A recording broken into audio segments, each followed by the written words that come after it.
जी नाज़रीन, welcome back. एक दफ़ा फिर आपको खुशामदीद कहते हैं। मेट्रो वन न्यूज़ की खुसूसी नशरियात रमज़ान अल करीम सिलसिला है रोज़ा और सेहत का, और आपको बताते चलें कि रोज़ा और सेहत का ये सेगमेंट हामी के ताउन से पेश किया जा रहा है। हाइपरटेंशन अवेयरनेस मैनेजमेंट इनिशिएटिव के ताउन से ये सेगमेंट पेश किया जा रहा है। आज हमारी बड़ी खुशकिस्मती है कि हमारे साथ एक ऐसे कार्डियोलॉजिस्ट, एक ऐसे डॉक्टर हमारे दरमियान मौजूद हैं जिनका अपॉइंटमेंट लेना भी बहुत मुश्किल बात होती है। यही वजह है कि हमने बड़ी कोशिश करके, बड़ी दरख्वास्त करके, बड़ी रिक्वेस्ट करके आज डॉक्टर साहब को यहाँ मदऊ किया है इस सेगमेंट रोज़ा और सेहत में, जिस पे आज हम बात करेंगे ब्लड प्रेशर के हवाले से, हाइपरटेंशन और दिल की दूसरी बीमारियों के हवाले से।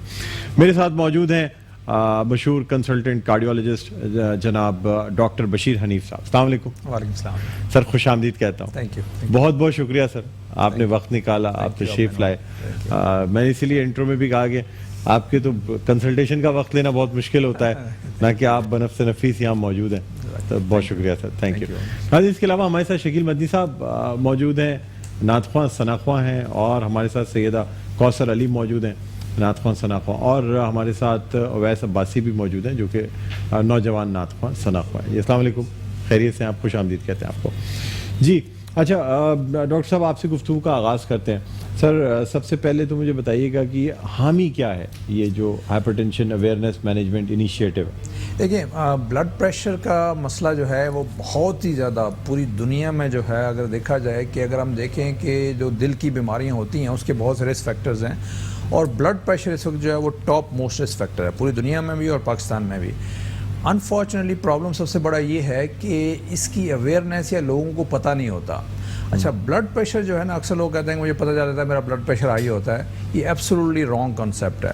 ब्लड प्रेशर को हम कहते हैं, जहाँ हाई ब्लड प्रेशर या ब्लड जो हाइपरटेंशन जिसे कहते हैं, बेसिकली इसे साइलेंट किलर, पता नहीं चलता किसी को भी, और अंदर ही अंदर जो है वो नुकसानात जिस्म के तमाम हिस्सों में होते रहते हैं। चाहे वो दिमाग ले लें, दिल ले लें, गुर्दे ले लें, आंखें ले लें, इन सब जगहों पे इसका नुकसान होता है। लिहाजा इस चीज़ को थोड़ा सा लोगों में अवेयरनेस क्रिएट करने के लिए कि अपना ब्लड प्रेशर चेक करवाएं, और अगर ब्लड प्रेशर हाई होता है, अच्छा जब हाई होता है तो उसके ऊपर फिर मसला ये होता है कि जब हम दवा प्रिस्क्राइब करते हैं तो अक्सर लोगों के लिए बड़ा मुश्किल होता है कोई दवा लेना, कि मुझे सिम्टम कोई नहीं है, तकलीफ कोई नहीं है, तो मैं बिलावजह दवाएं ले रहा हूँ। तो वो चाहे तो महीना लें, 6 महीने लें, साल लें, फिर उसके बाद बंद कर देते हैं। लिहाजा ये भी उनमें अवेयरनेस क्रिएट करना ज़रूरी है कि ब्लड प्रेशर एक दफ़ा अगर आपको डायग्नोज हो गया तो आपको दवा सारी ज़िंदगी के लिए लेनी है, और मेक श्योर करना है कि उस दवा से आपका ब्लड प्रेशर कंट्रोल हो रहा है।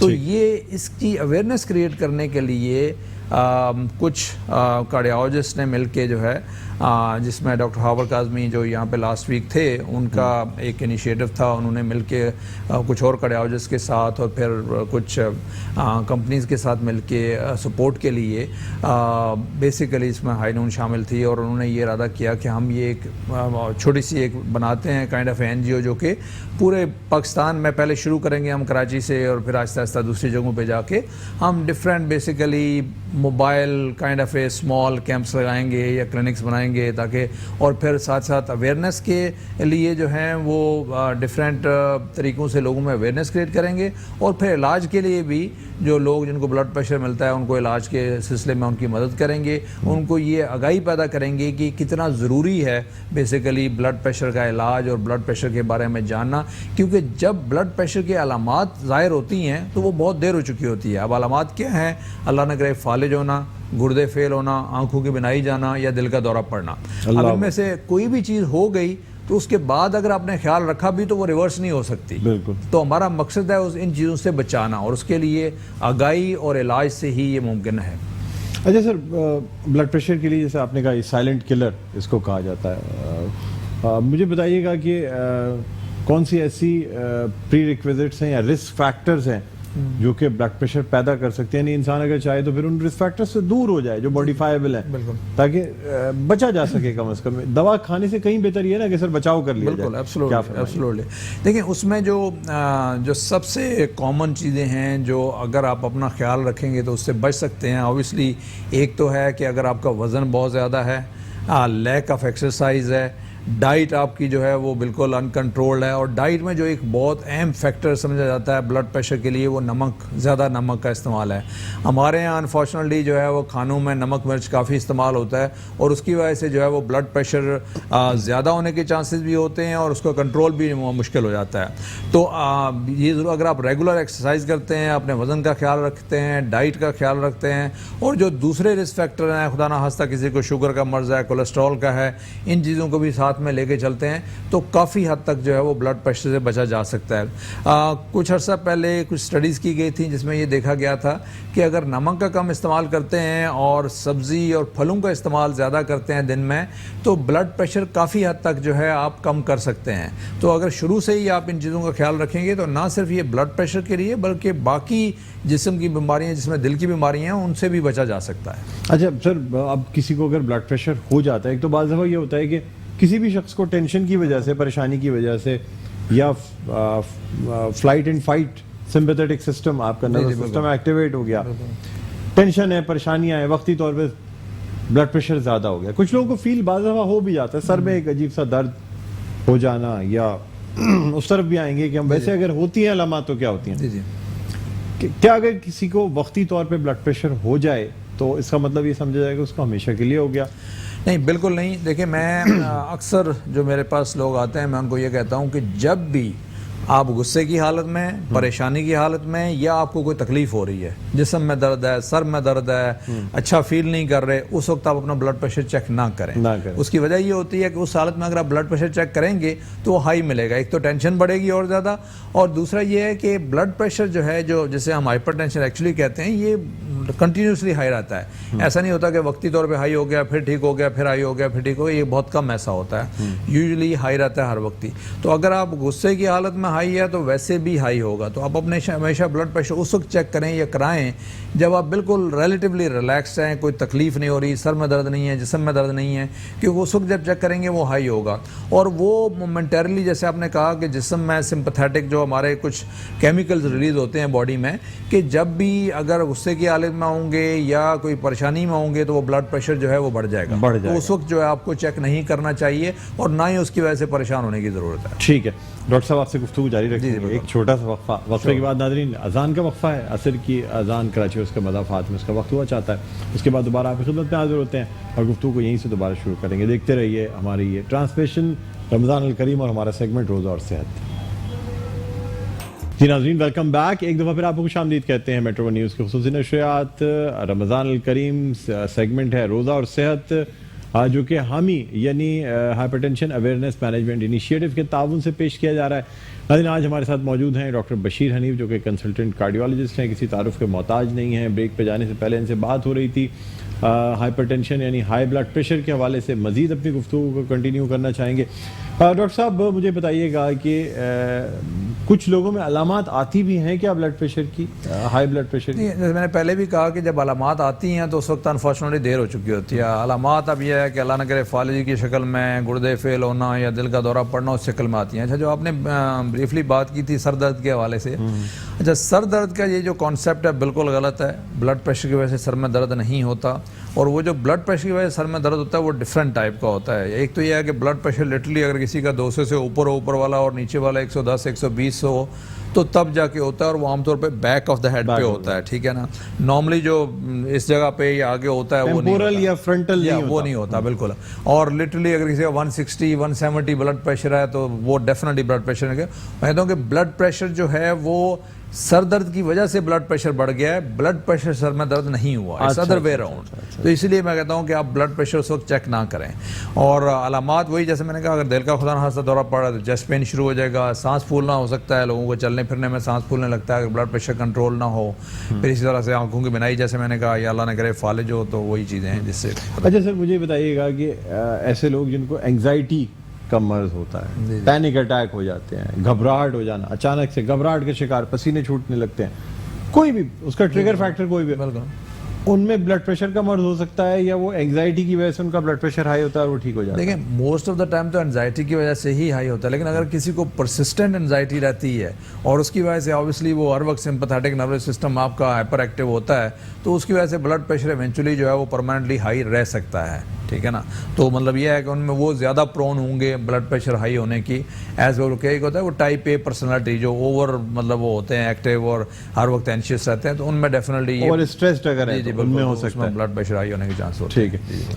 अच्छा सर, ये भी बताइएगा कि ब्लड प्रेशर की वजह से क्या दिल का दौरा पड़ सकता है? बिल्कुल पड़ हो सकता है कि दिल का दौरा पड़ देखिए जाए? मैंने कहा ना कि जो दिल के दौरे के लिए चंद रिस्क फैक्टर हैं, उसमें से one of the top most risk factor जो है वो हाइपरटेंशन है, हाई ब्लड प्रेशर है। दूसरे रिस्क फैक्टर्स में शुगर आ जाता है, कोलेस्ट्रॉल आ जाता है, स्मोकिंग आ जाती है, और lack of activity, lack of exercise है, ये दूसरे रिस्क फैक्टर्स बन जाते हैं। फैमिली में अगर किसी को हार्ट का प्रॉब्लम है तो वो हार्ट अटैक होने के चांस होते हैं। But definitely blood pressure is the number 1 risk factor in terms of overall, जिसे हम कहते हैं कार्डियोवैस्कुलर, यानी हार्ट भी और जिसमें स्ट्रोक भी आ जाता है, उसकी मोर्टेलिटी या उसका रिस्क बढ़ाने में जो है वो ब्लड प्रेशर सबसे अहम रोल अदा करता है। सर, क्या blood pressure over a period of years develop करता है? आहिस्ता आहिस्ता आपकी जो जिस्म की शरियानें होती हैं वो सख्त हो जाती हैं, और एक दफ़ा सख्त हो जाएं तो रिवर्स नहीं हो सकता? ये बताइए। डेफिनेटली ये ओवर टाइम होता है, यूजुअली एकदम तो नहीं होता। एकदम तो तब भी बढ़ा हुआ आएगा जब आप एंजाइटी या किसी और वजह से स्ट्रेस्ड आउट हैं, लेकिन नॉर्मली ओवर टाइम पीरियड ये बढ़ता है। मोस्ट ऑफ द टाइम ये जो है लेटर एज में जाके होता है, आफ्टर 50+ एज में। लेकिन अगर यंगर एज में, अच्छा इसमें यह है कि देखिए 95% ऑफ द टाइम कोई वजह नहीं होती हाई ब्लड प्रेशर होने की, ठीक है। सिर्फ 5% लोगों में जो है ना कोई वजह होती है सेकेंडरी, जो कि काबिल इलाज या ट्रीटेबल या क्योरेबल हाइपरटेंशन हम उसको कहते हैं। वो ये है कि अगर यंग एज में किसी को हो गया है 20s या 30s में, तो ये ऑलवेज लुक फॉर कोई ना कोई वजह कि किस वजह से ये हुआ। और उसमें कई वजूहत हैं जो कॉमनेस्ट हैं। अगर गुर्दे में प्रॉब्लम है, गुर्दे की खून की नाली सिकुड़ गई है, उस वजह से हो सकता है। जिसमें कुछ केमिकल इम्बैलेंस अगर चीज़ें हो जाती हैं, हाइपर एक्टिव हो जाती हैं, उस वजह से हो सकता है। तो वो फिर हम कॉज ढूंढने की कोशिश करते हैं यंग एज में हो। लेकिन अगर लेटर देन 50 होता है तो वही आर्टरीज आपकी स्टिफ हो जाती हैं और उसकी वजह से फिर होता है। और वो most of the time reversible नहीं होती कंप्लीटली, दवाइयों से किसी हद तक कंट्रोल हो जाता है, बट रिवर्स नहीं होती। सर, कहते हैं फर्स्ट स्टेज हाइपरटेंशन अगर हो किसी का ब्लड प्रेशर 140 तक हो और नीचे वाला 85 पे हो, तो वो एक्सरसाइज से, डाइट से, लाइफस्टाइल चेंज से कंट्रोल किया जा सकता है। क्या ये बात दुरुस्त है सर? अच्छा, अब एक चीज़ तो मैं कहूँगा कि अब जो हाइपरटेंशन की गाइडलाइंस में जो है ना ये नंबर्स चेंज हो गए हैं। नॉर्मल जो है 120/80 है और आपका आइडली 130/80 तक होना चाहिए। उससे ज़्यादा बढ़ता है तो फिर आपको हाइपरटेंशन में आके और उसमें आपको स्टेज 1 और स्टेज 2 फिर हो जाता है। तो उसमें बेसिकली ये है कि अगर ऑब्वियसली लेट्स से किसी का 135 या 140 है या 85 है, तो उसमें डेफिनेटली अगर आप अपना ख्याल रखेंगे, हमने पहले ही बात की, अगर आप एक्सरसाइज करते हैं रेगुलर बेसिस पे, नमक का इस्तेमाल कम करते हैं, सब्जियां और फलों का इस्तेमाल कम करते हैं, तो उससे काफ़ी हद तक कंट्रोल किया जा सकता है। बट 140 से अबव जब जाता है तो मोस्ट ऑफ द टाइम आपको, या 90 से ऊपर जाता है तो दवाओं की ज़रूरत पड़ती है। फिर नहीं कंट्रोल, तो फिर कम से कम सर ये लोगों को क्लियर होना चाहिए कि अगर 140 और 90 से ऊपर है तो फिर नहीं कंट्रोल हो सकता। उसके बाद आप चाहे 160 और 100 का ब्लड प्रेशर जो है वो डाइट से कंट्रोल कर लें, एक्सरसाइज से कंट्रोल कर लें, तो क्या ऐसी सूरत में ज़्यादा ओवर एक्सरसाइज भी नुकसानदेह हो सकती है? देखिए, अगर ब्लड प्रेशर हाई है किसी का, बहुत हाई है, तो फिर तो एक्सरसाइज डेफिनेटली नहीं करनी चाहिए, क्योंकि एक्सरसाइज के दौरान आपका वैसे भी ब्लड प्रेशर बढ़ता है। और अगर आपका ऑलरेडी 180, 190 या 170 है तो एक्सरसाइज के दौरान बहुत बढ़ेगा और वो आपके लिए डेंजरस हो सकता है। एक तो ये चीज़ है। अच्छा, दूसरी चीज़ ये है, मैं एक चीज़ वाज़ह करना चाहूँगा कि देखें, 1 या 2 ब्लड प्रेशर की रीडिंग पे कभी भी दवा शुरू ना करें अनटिल अनलेस के लिटरली 170, 180 या 190 तक चला गया। अब अक्सर ये होता है, और ये डॉक्टरों की हद तक भी ये एक कॉमन अनफॉर्चुनेटली प्रॉब्लम है, कि अब एक मरीज़ भागता हुआ आया, लेट हो रहा था, टाइम से पहुंचना था, गाड़ी तेज़ चला रहा है, ट्रैफिक हमारी इस तरह की है, भागता हुआ पहुंचा और उन्होंने फ़ौरन ही वहाँ पहुंचे ही तो नर्स ने ब्लड प्रेशर चेक किया और 150, 160 आया। डॉक्टर के पास गया, उसने दवाई लिख के और जी आपको blood pressure, white coat hypertension. बिल्कुल। तो ब्लड प्रेशर हमेशा जो है उसकी डायग्नोसिस देखें, एक लाइफ लॉन्ग डायग्नोसिस है, लाइफ लॉन्ग आपको दवा लेनी है। तो ये 100 नहीं 200% मेक श्योर करना है कि ये वो जो हम बात कर रहे हैं कि ब्लड प्रेशर स्ट्रेस की वजह से या किसी और वजह से तो नहीं है। ब्लड प्रेशर का इफेक्ट जाके सालों में होता है, हफ्तों या दिनों में नहीं होता, ठीक है। तो अगर कम से कम आप 3-4 रीडिंग्स डिफरेंट टाइम्स पे लें जब पेशेंट रिलेटिवली रिलैक्स है। अगर बार बार हाई आता है, मैं अक्सर लोगों को कहता हूँ कि अगर आपने 10 रीडिंग ली हैं, अगर आप घर पे जाके चेक कर सकते हैं, चेक कहीं से करवाएं, 10 में से अगर आपकी 7 नॉर्मल आती हैं, 3 बड़ी आती हैं, डोंट वरी। लेकिन अगर 7 बड़ी आती हैं, 3 नॉर्मल आती हैं, दैट मीन कि आपका ब्लड प्रेशर हाई है और आपको दवा की ज़रूरत है। लेकिन हर बार जब चेक करें, आराम से बैठ के रिलैक्स करके, हाथ साइड पे रख के, पाँव आपके ज़मीन पे लगे हुए हों, उसके बाद अपना ब्लड प्रेशर चेक करें। ये नहीं भागे हुए आए, आप खड़े खड़े ब्लड प्रेशर चेक कर लिया, हाथ हवा में लटक रहा है, इस तरह कर लिया, तो वो एक प्रॉपर तरीके से चेक हुआ हो और डिफरेंट टाइमिंग में चेक हुआ हो और ओवर टाइम चेक हुआ हो, रिपीटेडली हाई है, तो तब दवा की ज़रूरत है। लेकिन दवा जब ले ली, इसका मतलब ये नहीं कि आप दूसरी चीज़ें छोड़ दें, वो भी साथ में करें। एक्सरसाइज का ख्याल रखें, डाइट का ख्याल रखें, वजन का ख्याल रखें, वो अपनी जगह पे बेसलाइन कंटिन्यूस रखें, ऑन टॉप ऑफ दैट दवा ले लें। ठीक है सर, आपसे मजीद गुफ्तगू करनी है और खास तौर पे आपसे पूछना है कि दिल का दौरा पड़ने की सूरत में क्या करना चाहिए, इंसान अकेला हो तो क्या करे और अगर दूसरे लोग मौजूद हैं तो उनको क्या करना चाहिए, इस हवाले से सिर्फ बात करेंगे ब्रेक के बाद। नाज़रीन, एक वक्फे के बाद दोबारा आपकी खिदमत में हाज़िर होते हैं। देखते रहिए हमारा ये सेगमेंट रोज़ा और सेहत। नाज़रीन, वेलकम बैक। एक बार फिर आपको खुशामदीद कहते हैं। सेगमेंट है रोज़ा और सेहत, जो कि हामी की ताबून से पेश किया जा रहा है। हमारे साथ मौजूद है doctor Bashir Hanif, consultant cardiologist. Break पे जाने से पहले सर से बात हो रही थी और हमने पूछा था कि अगर किसी को दिल का दौरा पड़ जाए तो उसे क्या करना चाहिए, अगर वो अकेला है शख्स तो उसे क्या करना चाहिए, और अगर कोई शख्स साथ है उन लोगों को क्या करना चाहिए, क्या कहेंगे सर? देखिए, बदकिस्मती से जब दिल का दौरा पड़ता है तो टाइम हमारे पास बहुत लिमिटेड होता है और ऑप्शंस भी लिमिटेड ही होते हैं, खासकर अकेला है। घर में बैठ के जो सिर्फ वाई चीज़ अकेले की जा सकती है वो तो ये है कि जी, एक तो एस्प्रिन अगर घर में किसी की शक्ल में मौजूद है वो फ़ौरन जो है वो ले लें, ठीक है। और अगर नॉर्मल जो रेगुलर एस्प्रिन होती है वो 4 मुंह में डाल के चबा ले, ठीक है। और बेस्ट ऑप्शन जितनी जल्दी हो सकता है, चाहे वो कोई भी हमारे यहाँ बदकिस्मती से अगेन एमरजेंसी मेडिकल जो ट्रांसपोर्ट सिस्टम है इतना अच्छा नहीं है, लेकिन किसी को भी कॉल करके जितनी जल्दी हो सकता है करीबी हॉस्पिटल में पहुँचे। क्योंकि देखें, इसमें दिल का जब दौरा पड़ता है तो दिल की खून की शरीयान जो है वो ब्लॉक हुई है और उसमें कोई दवाई नहीं होगी जो कि वो खोल सकेगी। उसमें जितनी जल्दी हो सकता है वो खून की नाली खोली जाए, उतनी ही जल्दी जो है वो हम कहते हैं कि टाइम इज़ मसल, आपका हार्ट जो है वो बच सकता है। और उसमें अल्लाह न करे वही life threatening heart rhythm problem, death और ये सारे रिस्क जो है वो बहुत बढ़ जाते हैं। तो अकेले हैं तो ये डिस्प्रिन नॉर्मल वाली जो है वो डिस्प्रिन एस्प्रिन जो कोई भी एस्प्रिन मौजूद है, डिफरेंट फॉर्म में, डिफरेंट कंपनी की है। डिस्प्रिन की डोज थोड़ी है ना हाई होती है, वो 100 मिलीग्राम में होती है या 300 मिलीग्राम। 300 मिलीग्राम, अगर 300 मिलीग्राम वाली वो है तो वो एक ही ले लें, काफ़ी है। एक का, अगर 75 वाली है, 75 वाली तो 4 लेके चबा के खा लें और पानी के साथ खा लें और उसमें जितनी जल्दी हो सकता है। और यह है कि लंबे लंबे सांस लें और मतलब लेटे ना, बैठें और जितनी जल्दी हो सकता है किसी को भी बुलाएं जो आपको हॉस्पिटल पहुंचा सके। अच्छा, बहुत से लोगों की सांस फूलनी शुरू हो जाती है, ऐसी सूरत में एम्बुलेंस में लेट के जाना चाहिए या बैठ के हॉस्पिटल जाना चाहिए? देखिए, इसमें जब सांस फूलेगी तो लेटने में जो है वो सांस ज़्यादा और रुकेगी और बढ़ेगी, प्रॉब्लम ज़्यादा होगा। उसकी वजह ये होती है कि जब लेटते हैं ना तो पूरी बॉडी का ब्लड हार्ट में रिडिस्ट्रीब्यूट होता है और हार्ट पे ज़्यादा प्रेशर पड़ता है और उससे, और अक्सर जिन लोगों को हार्ट मसल वीक होता है एक्चुअली रात में उनको उठ के बैठना पड़ता है, इसलिए कि वो सांस का प्रॉब्लम उनको ज़्यादा होता है लेटने में। तो एम्बुलेंस में भी बेहतर यही है कि 45 डिग्री पे रहें तो ज़्यादा बेहतर है। अक्सर ये भी होता है कि उनके घर वाले जबरदस्ती लेटा देते हैं। हाँ, नहीं पल्मोनरी एडेमा डेवलप हो रहा है, फेफड़ों में पानी भर रहा है, वो पेशेंट लेट गया तो और ज़्यादा। बिल्कुल, तो ये मैं चाहता था कि क्लियर हो गया, तो बैठ के भी जा सकते हैं, नहीं तो अच्छा सर, ये जो कहा जाता है जोर जोर से खांसने से क्लियर हो जाता है, क्या ये बात दुरुस्त? देखिए, उसमें खांसने से क्या होता है कि अगर इसमें हम जब हार्ट अटैक होता है तो रिस्क होता है कि हार्ट रिदम बहुत फास्ट हो जाती है, ठीक है।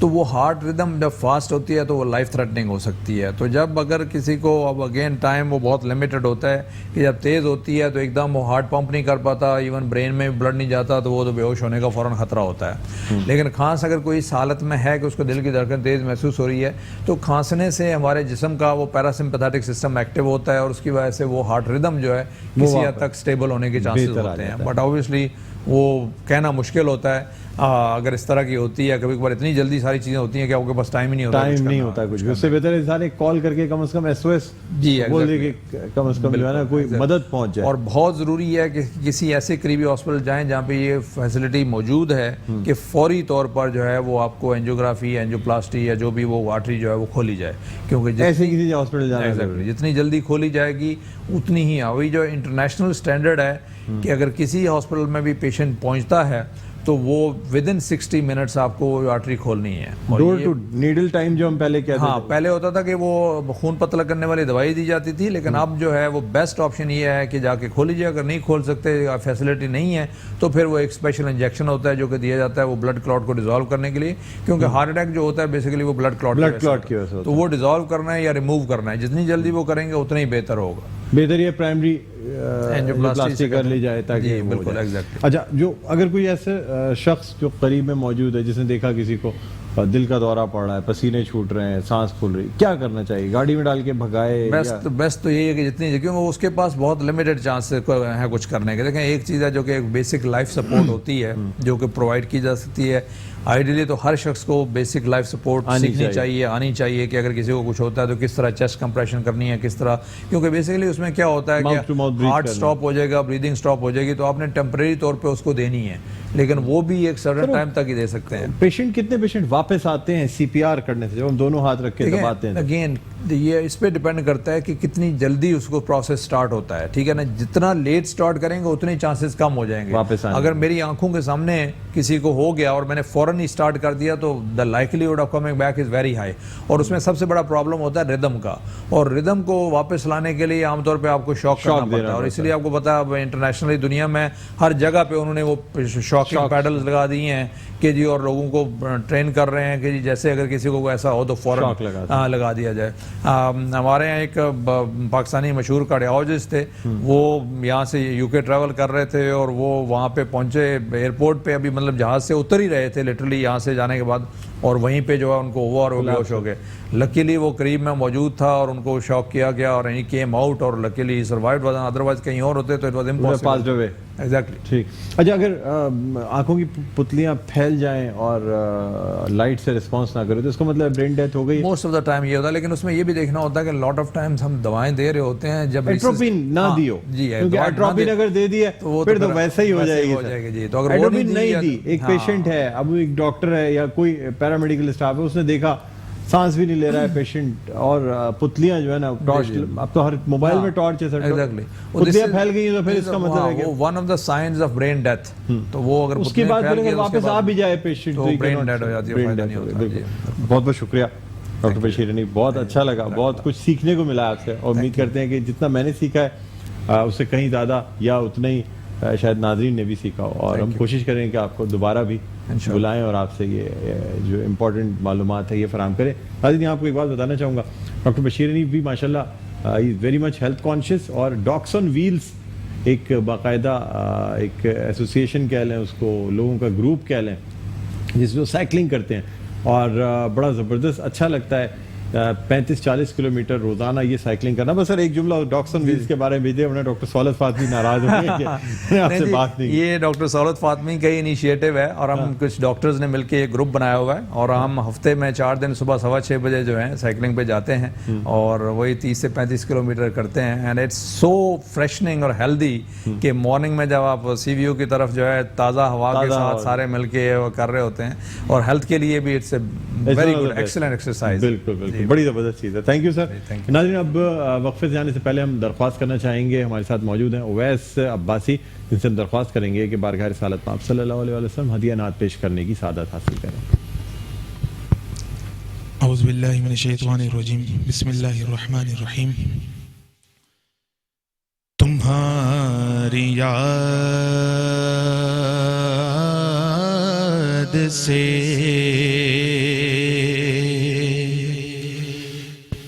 दिल को राहतें क्या क्या तुम्हारे जिक्र ने, आका तुम्हारी याद से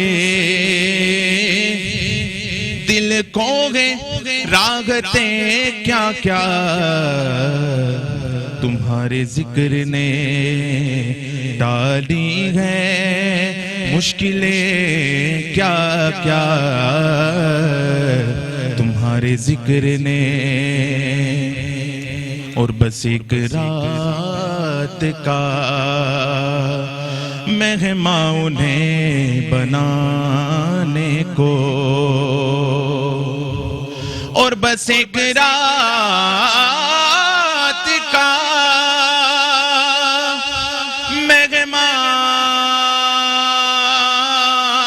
उन्हें बनाने को ज़मीं से अर्श ने की होगी मिन्नतें क्या क्या, ज़मीं से अर्श ने कि जब तक बिके न थे तो कोई पूछता न था, तुमने खरीद कर इन्हें अनमोल कर दिया। आका तुम्हारे नाम का ठप्पा लगा हुआ पाकर, आका तुम्हारे नाम